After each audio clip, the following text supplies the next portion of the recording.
It's finally here. The replacement parts for my freeze dryer have arrived. We're gonna ignore the peeling paint on my front door. Yeah, thanks, winter cold. Here's my box. Let's see what they sent me. So here are my two pieces. This here is the touchscreen that we are gonna replace. And this here is the USB thing.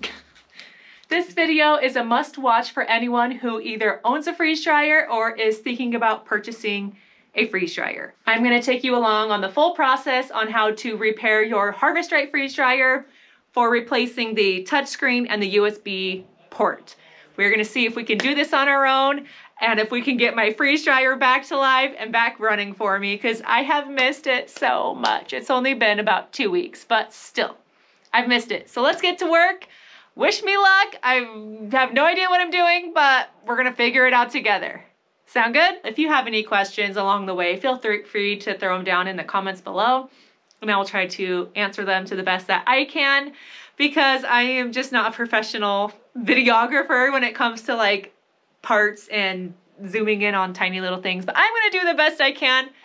Follow along to see if this is something you think you can do for your own freeze dryer if you're on the fence about getting one. So the first step is getting your tools that you're going to use.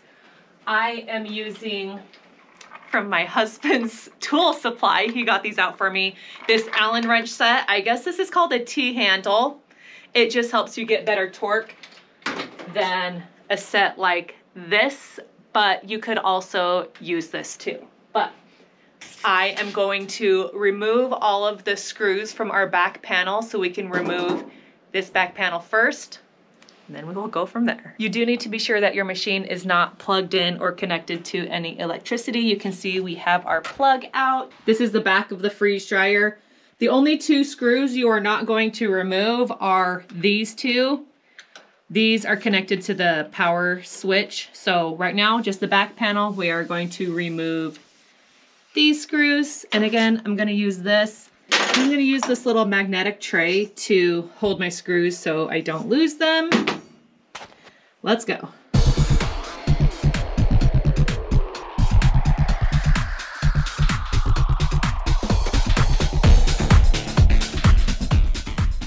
If you've ever wondered what the inside of the freeze dryer looks like from the back, here it is. Before I start removing more screws, I am using just a little muffin tin so I can keep my screws organized. This first slot, I'm just going to remember, was for the outside back panel.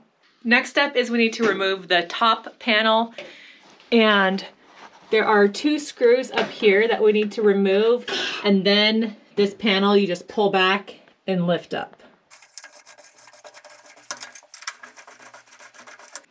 Okay, and this should pull back and lift up, and voila. So here's where I'm at. I have the back panel off and the top panel off. What we need to access is in here where our touch screen is. So I need a Phillips head screwdriver to remove these two screws so we can pull this out so we can access our touchscreen.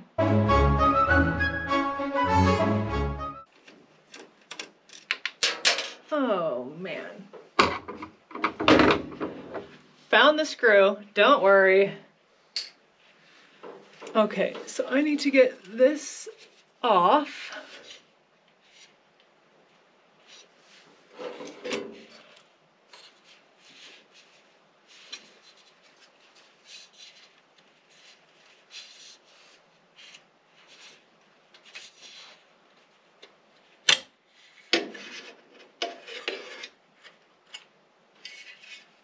There we go. Okay, I just want to show you where I'm at. I have flipped this piece upside down. You can see here's the screen side. I am going to have to get these two screws, 4 screws off. But first I want to show you the ribbons because that's what we have to detach. This gray ribbon here needs to unplug from this spot, and this tan ribbon needs to come out from this here. So for this one, there's a little black tab. You kind of stick your nail in it and pull towards you, and it should open it up to where you can pull it out. This one, you're just gonna pinch the sides and pull out. That's just a pin plug. You just pull it out, and hopefully it's as easy as I'm explaining. Okay, it's easiest if you pinch it from the top and bottom, right in the middle, and just pull out. You just want to be very careful with these. I'm just going to pull it back so it's out of the way. And now we're going to try this gold one.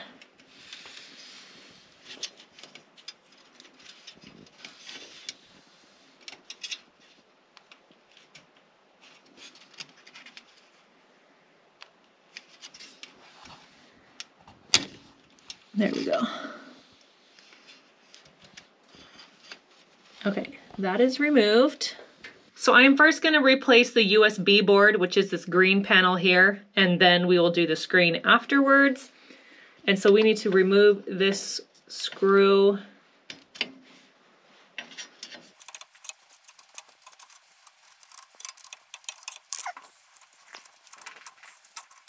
Okay, it's got a nut and a bolt. Is that what that's called? Screw. A nut and a screw. So this is held up on these two little white prongs here. So I'm just going to try to ease it off of those. And hold on, let me get my cameraman to hold it for me.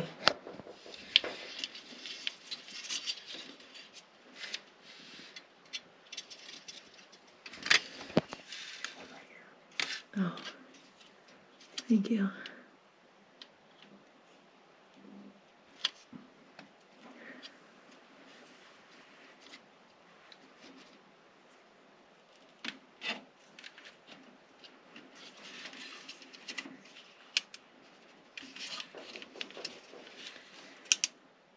I mean, I guess it doesn't matter if this breaks because it's already broken. Okay. Ooh. Got this guy out. I'm gonna remove the screen before putting the USB board on, just so we have a nice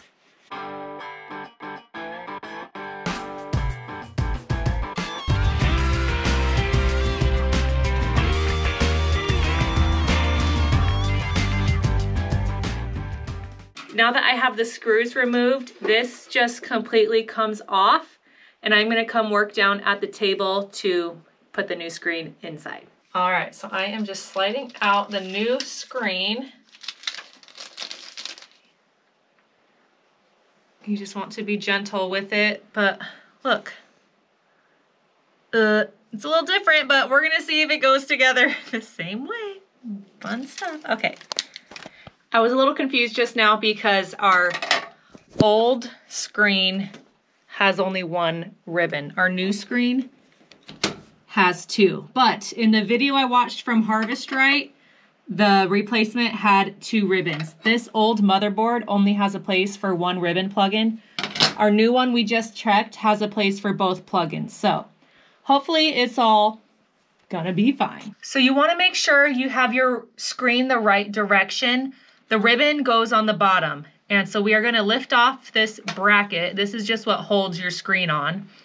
This can go either direction, but your screen case here, the beveled edges is the bottom. So when I put my new screen on, I'm gonna do it the same exact way. So I am lifting out the old screen. And the new screen, I am taking off the protective coating. Don't forget to do that. I'm putting it face down, ribbons at the bottom, and just being very gentle to not break them. This can go on either way. We are just gonna set it on top like so. And then we are gonna bring this whole unit back to the machine.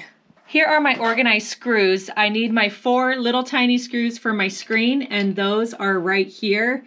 It's really nice to have them separated like this so that I know exactly what screws I need for where. So let's go. I just want to clarify that this is the bottom of the screen, but my contraption here, if you remember, is upside down. So when I put it back in, I am having ribbons up. I'm just going to be setting it on top and then inserting my screws. Right now we're just placing the screws before we tighten them down so that we, meaning I, don't drop another one. So we have the screws placed. I'm just going to tighten them down, and I'm not going to over tighten. I'm just going to gently get them on. So I have our new USB port here. You can see the holes that we are going to be aligning up with the little white pegs in here.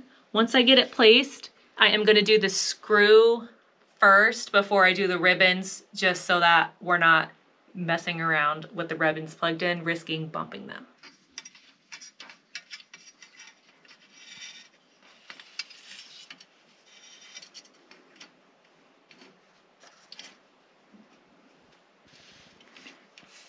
Okay, it looks like I'm lined up. Now I just gotta wiggle it on to place.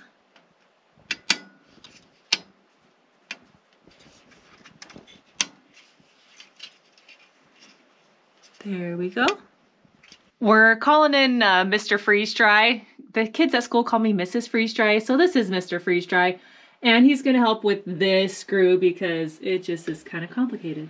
So this plastic piece goes back behind the board, the USB board, to stop it from getting crushed or breaking. So the easiest way to do it is to get yourself a good small pair of needle nose pliers, and you get it in there and you line it up with the screw hole and you push the screw through. But on the back side, you have a little nut. And I found that the easiest way to thread the nut is to hold that nut with a pair of needle nose pliers, line it up, get the thread started, and then I'll tighten it up, but not too tight because it's a motherboard with a screwdriver. I'm just holding that nut with the screwdriver while I thread this screw. And as soon as I feel a little bit of tension, I'm just going to stop because I don't want to break that motherboard. Cool. All right, next step is we are going to put in this ribbon into our plug. You can see there's a little divot in the middle of it, and there's a divot on the prong plug down there. That's just how you line it up. Okay, our gray ribbon is plugged in nice and snug. We are gonna work on these, and you wanna make sure they are in the unlocked position. These little black things, I'm hoping it's focusing okay. You can feel it's loose and comes towards you. That means it's unlocked. And this other little one over here, it's gonna be the same thing. And then I am just going to, hopefully, easily slide this in. All right, we got this one in. You got to make sure you line it up just right. Otherwise, it's not going to lock in. We're going to now do this little one. Takes a little bit. You got to be really gentle with these as they are very delicate. So now I've got it down in there. I'm just going to run my finger across the little black lock. And now it's locked into place. Both of them are locked down. Remember, we flipped them up earlier to unlock them. Now they're nice locked down. You run your finger across them to make sure they're even and that everything looks even and that it's ready to go. Okay, so now I am turning this on its side, and we need to get our casing back on. And I have that little groove right there is going to line up with the groove here. I'm sliding that in, bringing it around, and I just need to stretch this kind of over the side so I can get it to where it's going to line up with my screw. So I've got my screw that I am going to get in here. I'm now setting my whole screen back into place. There is a groove here on the bottom and a groove here on the side that fit into those little open slots here. And so just gonna try to guide that in there.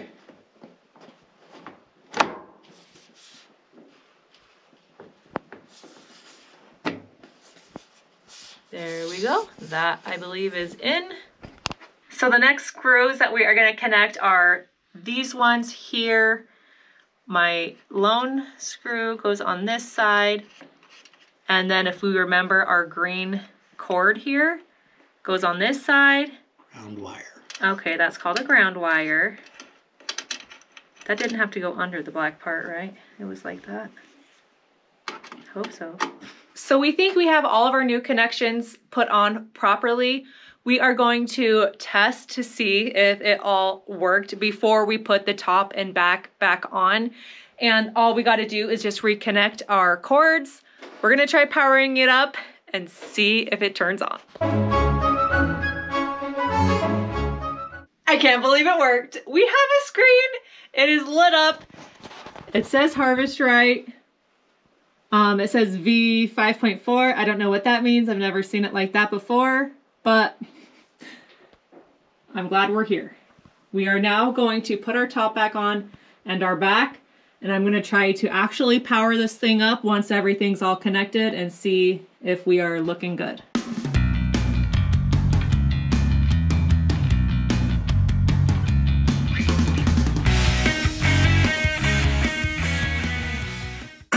Well, I can't believe we got it back together. We now just need to reconnect all of our hoses. And do you think we should take this thing on a test run? Let's do it.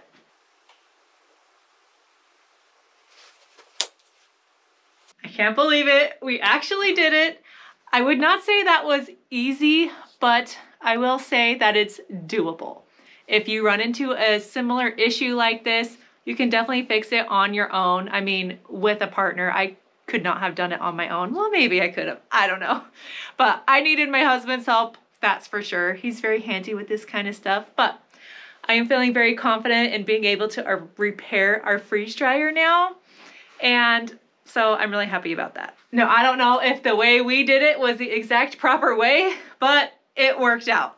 Any of the tutorial videos that I found were not the same exact setup as my freeze dryer. And so we just kind of learned what we did from the Harvest Right videos that we found and applied it here, and it worked. Well, I hope. We haven't done a run yet, so why don't we do that? Let's run some Skittles, because if you remember, I bought a bunch of Skittles at the Costco Business Center from my last video, and yeah, let's give these a test run and see if my new screen and USB board all works and if we can get some candy made. Remember how I said I've been dying to get the pre-cut parchment paper? Well, I finally found some on Amazon that I'm gonna try out today. So that's exciting. I will link these in the video description below, but let's give them a test run and see how they fit on our trays.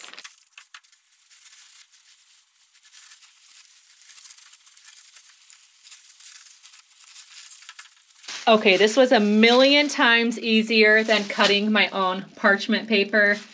I'm definitely hooked. It's got a lump in it because they came folded in half in the package, but I'm gonna try to keep them flat now and maybe put something heavy over it to help flatten it out in the package that I still have. But still, the candy's gonna go on it and flatten it out anyway. I'm stoked. Check out the link in the video description below if you are wanting to get yourself a freeze dryer. Harvest Right is still running a Valentine's sale through February 15th. Okay, here's the moment of truth. Let's see if the freeze dryer actually turns on. I'm gonna head into customize, try to get rid of that glare for you. Sorry. I'm increasing to 145. Dry time I'm gonna do for 3 hours. That's all you really need for Skittles. I'm gonna hit save, I'm gonna hit start, and it sounds like we are in business. We just need to wait the 15-minute cool down and then I can get these loaded in. These are gonna run on candy mode for 3 hours. Skittles get done really fast. They don't need any more than 3 hours. At least that's what works good for my machine. I'm so excited for this. There's nothing better than the smell of a fresh jar of Skittles. It's just that fruity, delicious smell. It's just heavenly.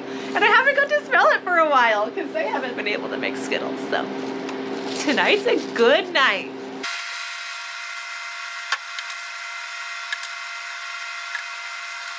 So all you need to do is make sure you press candy process on.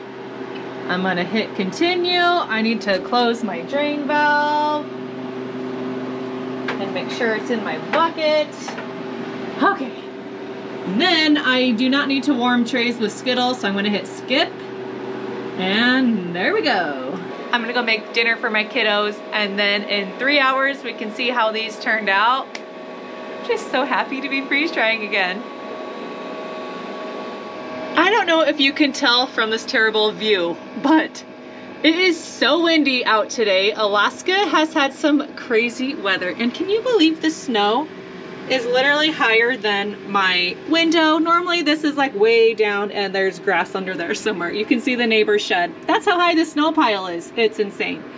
But we have been hit with a huge blast of wind. Okay, it doesn't look that bad for my camera, but it's windy out there. It makes it kind of chilly. But we are in kind of a heat wave. It's like 37 degrees is the high. It's been so warm, so much warmer than the minus like 15 that we had for a few weeks. So I'm okay with 37 degrees. But the wind, not too bad. Okay, our freeze dryer is done and our candies look like they turned out. Let's pull these out. Here's my beautiful Skittles. I think they are wonderful. Look at them. Yay! Shall we give them a taste? I think we're back in business. I'm very happy to be saying that. Thank you so much for coming on this repair journey with me today. If you found this video helpful, please give it a thumbs up. If you enjoy this type of freeze drying content, hit that subscribe button and you will see all the things I do here on my channel. I do candy, food, repairs, maintenance, all kinds of things. I love freeze drying and it's just my favorite thing. And if you live in the Anchorage area and need a Harvest Right freeze dryer repair service, hit me and my husband up. Apparently that's can be one of our new gigs now, is repairing freeze dryers. We're experts. Not really, but this was fun to learn. I'm glad I have a new skill up my sleeve. I feel definitely more confident about taking care of this freeze dryer, and in the future, if we have any other issues down the road, I feel confident that I can take care of it myself. I am fully happy with Harvest Right and their customer service. They got the parts to me promptly and it was all covered under warranty and I didn't have to pay anything to get this repair done, which I was super grateful for. So with that being said, I'm gonna get this all bagged up off camera. I hope you all have an awesome day and I will catch you guys on the next freeze drying adventure. Bye.